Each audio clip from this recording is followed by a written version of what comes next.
রান্না হলো একটা শিল্প, যার গদ বাঁধা কোনো নিয়মকানুন নাই। যে শিল্পী যত বেশি সৃজনশীল, তার রান্নাটা তত বেশি মজার হয়।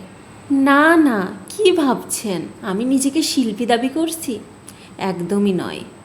তবে আমি আমার রেগুলার রান্নাগুলোই একটু একটু পরিবর্তন আনার চেষ্টা করি, যার ফলে আমাদের খাবারের একঘেয়েমি ভাবটা দূর হয়। সেদিন আমি রান্না করেছিলাম পেঁপে, আলু আর রুই মাছ দিয়ে পাতলা ঝোল। রান্নাটা খুবই সিম্পল এবং ঘরোয়া। চলুন দেখে নেওয়া যাক আমি কিভাবে রান্নাটা করেছি।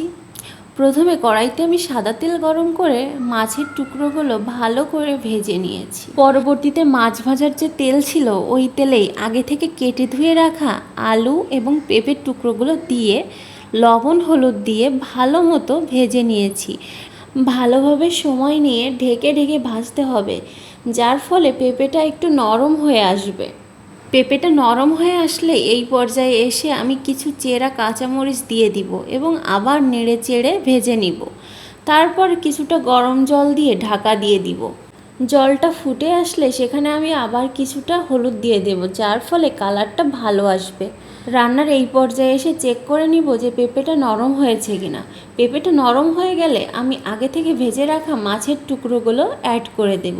মাছটা অ্যাড করার পর আমি চুলার আঁচ মিডিয়াম টু লো ফ্লেমে রেখে কিছুক্ষণ জাল করে নিব। পছন্দ মতো ঝোলে চলে আসলে আমি তরকারিটা আলাদা পাত্রে নামিয়ে নিব। তারপর শুকনো কড়াইতে কিছুটা জিরা টেলে নিব। এটা কি করব সেটা পরেই দেখতে পারবেন।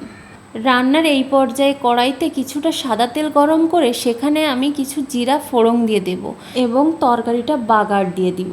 তরকারিটা বাগার দেওয়া হয়ে গেলে শেষ পর্যায়ে এসে আমি কিছুটা চিনি এখানে অ্যাড করে দিব। চিনি অ্যাড করার ফলে তরকারির স্বাদটা আরও বেশি ভালো হবে। আপনারা যারা চিনি খান না, তারা এটা স্কিপ করতে পারেন।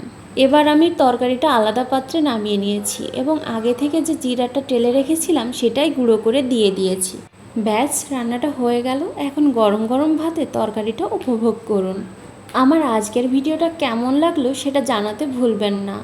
আর অবশ্যই পরবর্তী ভিডিও দেখার জন্য আমার পেজে চোখ রাখুন। ধন্যবাদ।